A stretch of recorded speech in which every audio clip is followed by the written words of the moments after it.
Olá, nós queremos saudar a todos que estão nos acompanhando pela TV Manaim, no canal 126 via Embratel e também pelo canal 85 via Sky Livre. Além daqueles também que estão nos assistindo pelo canal oficial da Igreja Cristã Maranata no YouTube. A todos, a paz do Senhor Jesus. Nós estamos iniciando mais um episódio do programa Ciência e Fé. É muito importante sempre destacarmos aqui que um compromisso que o Grupo Ciência e Fé ele tem nos nossos programas, especialmente, é estabelecer essa distinção clara que existe entre a ciência e a fé. A ciência é daquilo que faz parte da razão humana. Ela é maravilhosa, ela é extraordinária, é usada para vários aspectos do desenvolvimento da sociedade, o desenvolvimento tecnológico, mas ela tem as suas restrições, ela tem os seus limites, posto que ela faz parte dessas 4 medidas do universo: a largura, a profundidade, a altura e o tempo. E a ciência ela vai se ocupar com aquilo que é da razão humana, com aquilo que faz parte da obra criadora, que assim nós chamamos didaticamente de todo o universo criado por Deus. E ela vai usar dos seus instrumentos para isso, da metodologia científica, para realizar as descobertas que fazem parte dos mistérios aqui dessa obra criadora. No entanto, a fé, ela provém da eternidade de Deus. Deus nos concedeu a fé para que pudéssemos então entender mais a respeito dos mistérios da obra redentora dele. Então, essa distinção ela é muito importante para a gente poder compreender aquilo que o Senhor ele tem para nós. E destacamos sempre que não há uma oposição. Ciência e fé não estão em posição de confronto. Na verdade, elas simplesmente são de origens diferentes. E a gente faz então uma conciliação. Nós usamos elementos da ciência como uma forma didática de abordar e explorar a palavra de Deus.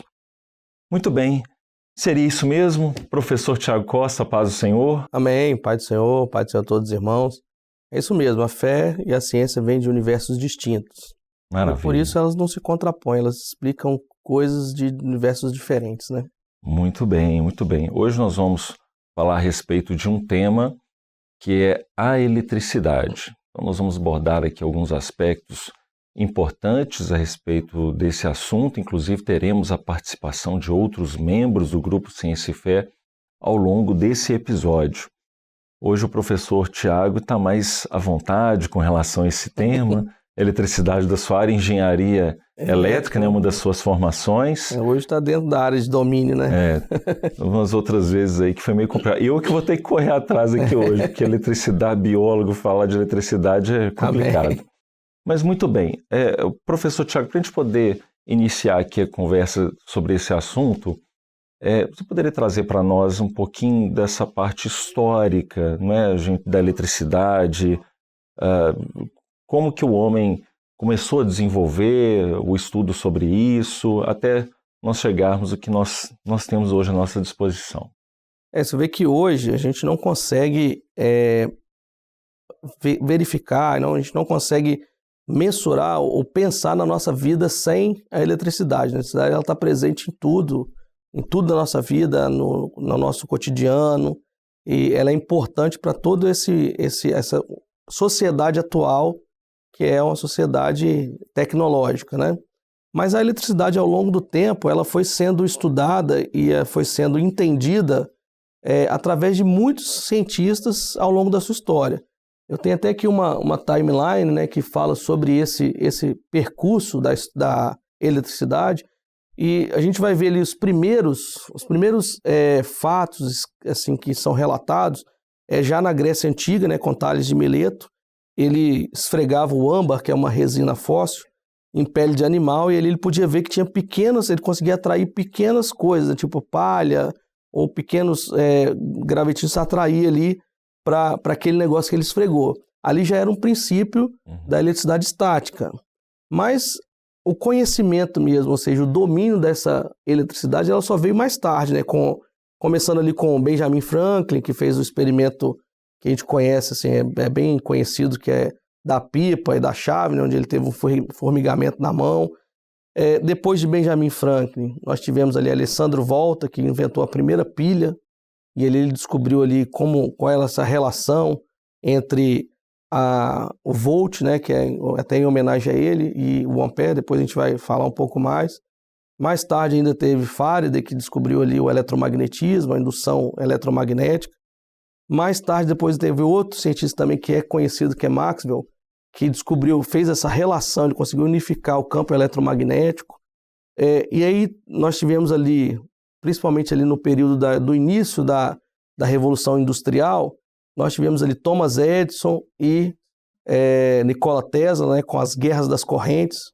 Isso aí foi fundamental para que houvesse ali a Revolução Industrial, essa parte elétrica. Thomas Edison tinha uma forma de usar a corrente, que é uma corrente contínua. Nikola Tesla criou a corrente alternada. Hoje é a corrente que a gente usa nas nossas casas, né? Uma corrente alternada, que ela possibilita a gente usar um fio menor para transitar a eletricidade, e aí possibilitou você jogar a eletricidade para lugares mais distantes. A criação de Thomas Edison restringia muito, porque você tinha que aumentar muito a bitola do fio, e aí ao longo do tempo ficava impraticável. Com Nikola Tesla a gente teve essa guerra das correntes e acabou prevalecendo essa corrente alternada.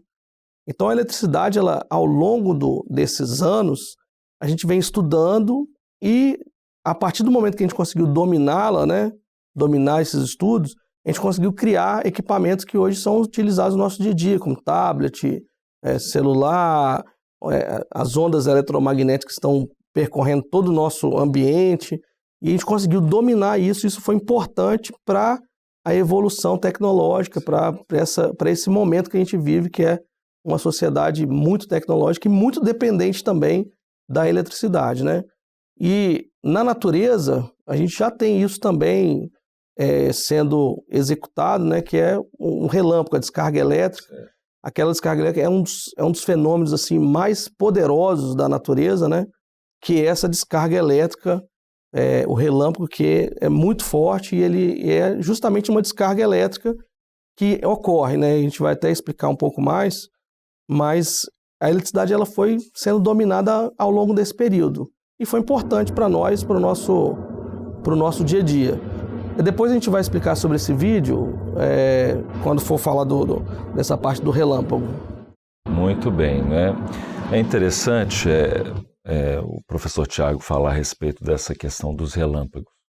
E quando a gente vai observar na palavra, a gente vê que em alguns dados momentos, os textos bíblicos eles vão explorar essa parte dos trovões, dos relâmpagos, como uma ilustração de uma presença de Deus em determinadas circunstâncias.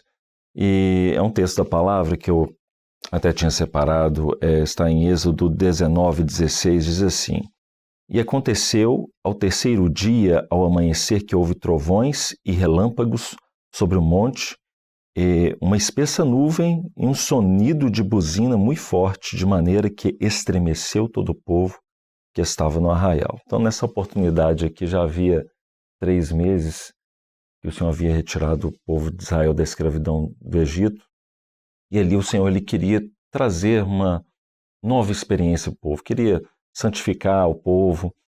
E então Moisés ele estava no Monte Sinai, e o Senhor se manifestou de uma forma poderosa. Então nós observamos aqui o texto desses detalhes, o terceiro dia, profeticamente vai mostrar o entendimento que a igreja ela tem hoje da morte, da ressurreição do Senhor Jesus. Sim. E a operação de Deus naquele momento ela foi tão extraordinária que houve um grande temor no povo. E a gente vai observar que nós também temos esse temor da presença do nosso Deus, né? Nós não estamos, evidentemente, associando o relâmpago, que é um fenômeno da natureza, com as operações de Deus.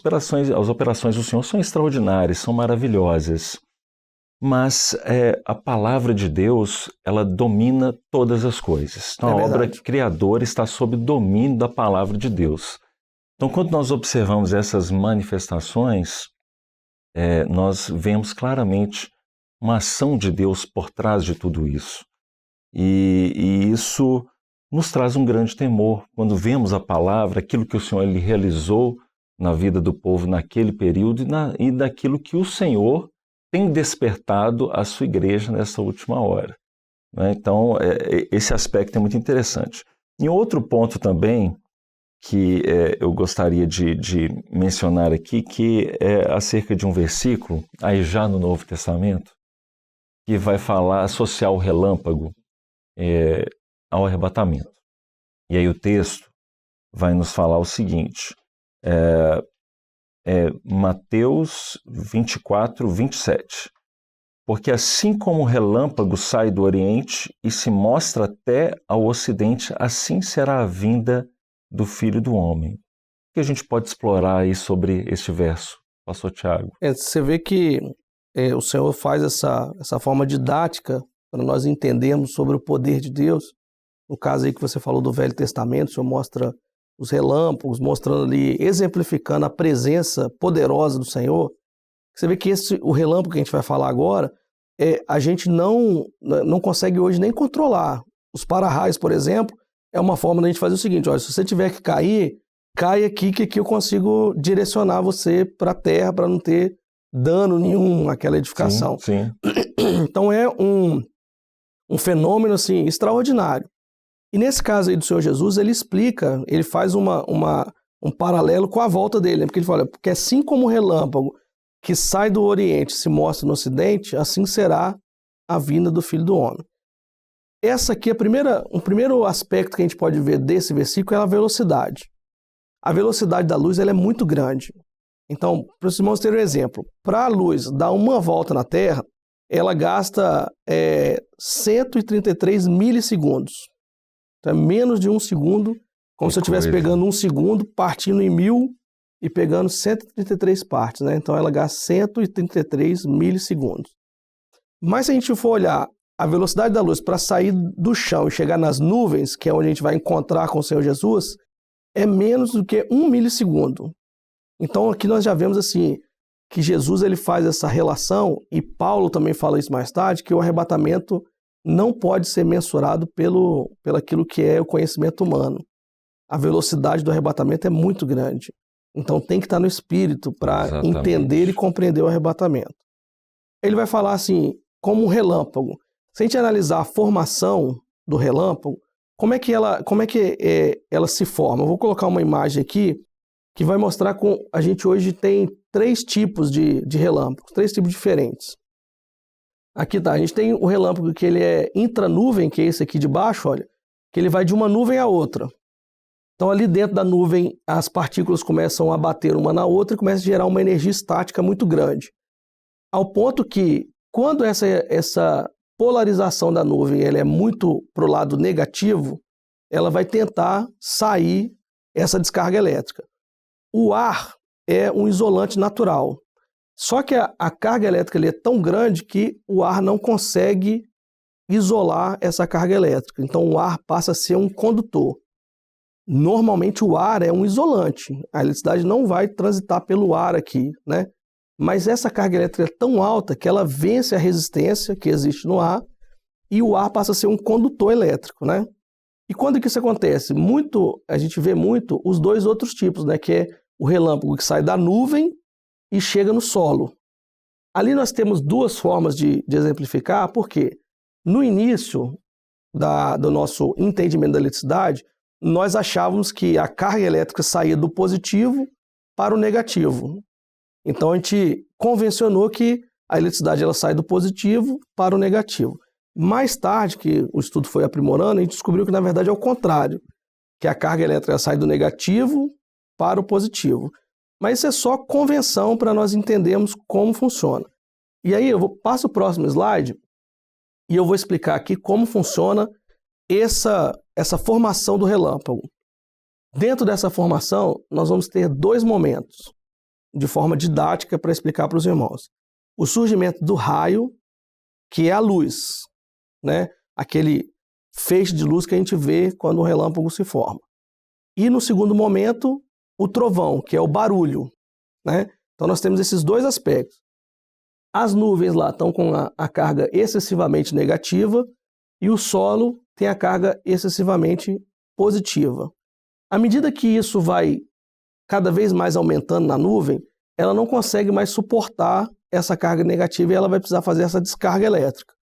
E ela encontra o solo como um ponto de aterramento para que essa eletricidade ela caia.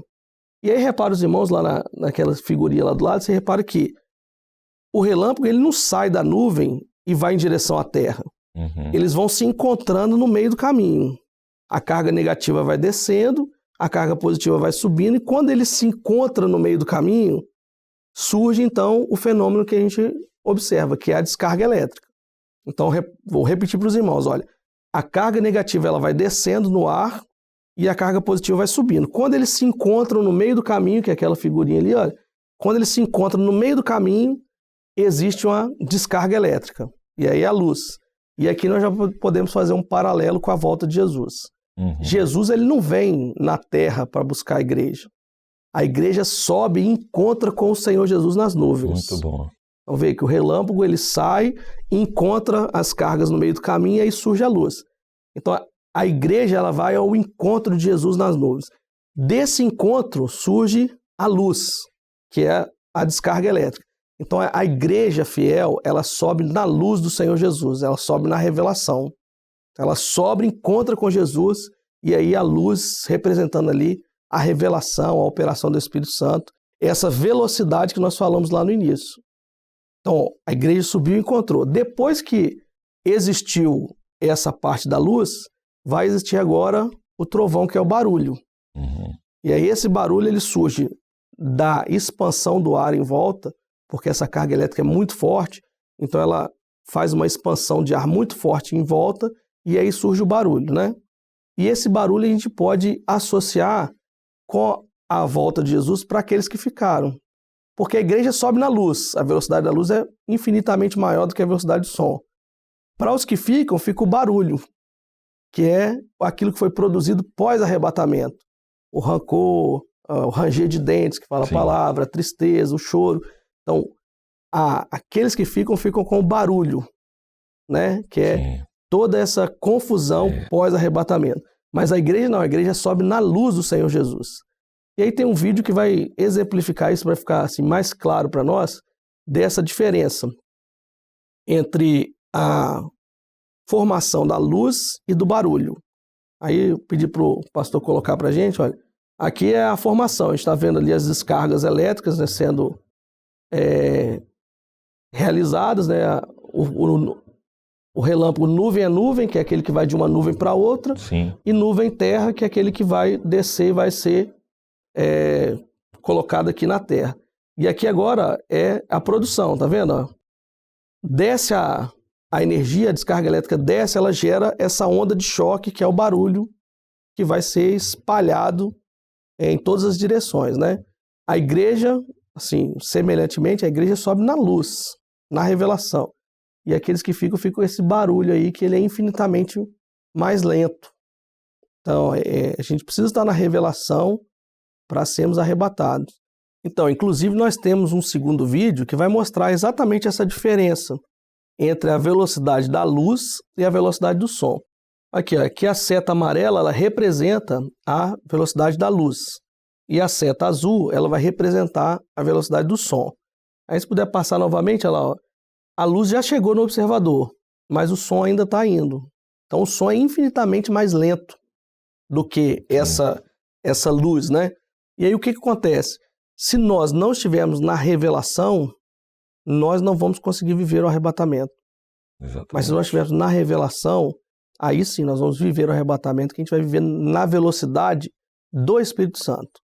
Essa diferença de velocidade é até interessante, que você consegue até medir mais ou menos aonde está a tempestade de você. Você conta, né, 1, 2, 3 e multiplica ali por 330 metros, que é a velocidade, basicamente a velocidade do som, 330 metros por segundo. Então você consegue mensurar até a distância que você está. Aqui nesse caso, a gente vai representar para os irmãos essa diferença de velocidade. Porque se nós confiarmos na nossa razão, nós não conseguimos viver o arrebatamento. Nós temos que confiar na operação gloriosa do Espírito Santo. É a única forma. Fora isso, nós estamos fadados à derrota, mas na luz nós estamos certos da vitória, porque nós somos mais do que vencedores por causa da ação de Jesus.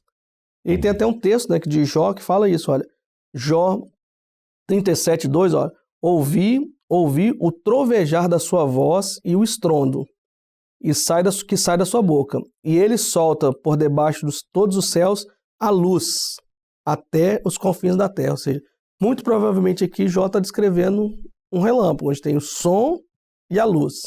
Mas o que interessa para nós é a luz gloriosa, que é a luz do Senhor Jesus, né? Maravilha, maravilha.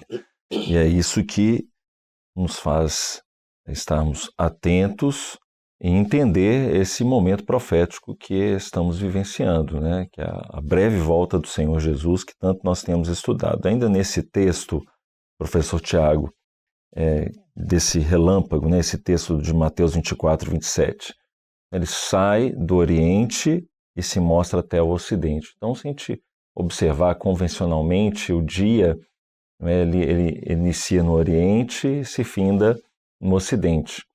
A gente pode representar isso, o dia aceitável do Senhor. Nós temos vivido esse dia, a porta da graça está aberta, Sim. O Espírito Santo está dizendo vem, a igreja, quem tem ouvidos ouça aquilo que o Espírito Santo tem dito. Então a igreja ela está vigilante, ela está buscando a bênção para que no dia do arrebatamento a igreja vá até o Senhor Jesus nas nuvens e seja arrebatada. Mas o que a gente observa interessante aqui no texto é que quando Jesus ele buscar a igreja, então, aí esse dia acabou. Sim. Esse dia aceitável ele se encerrou. E aí vai ficar para o mundo o som. O barulho. Né? O barulho. Né? O barulho do trovão. Né? E o Espírito Santo ele não deseja de forma alguma que nós passemos por isso. Pelo contrário, que nós estejamos com Ele na glória para todo sempre.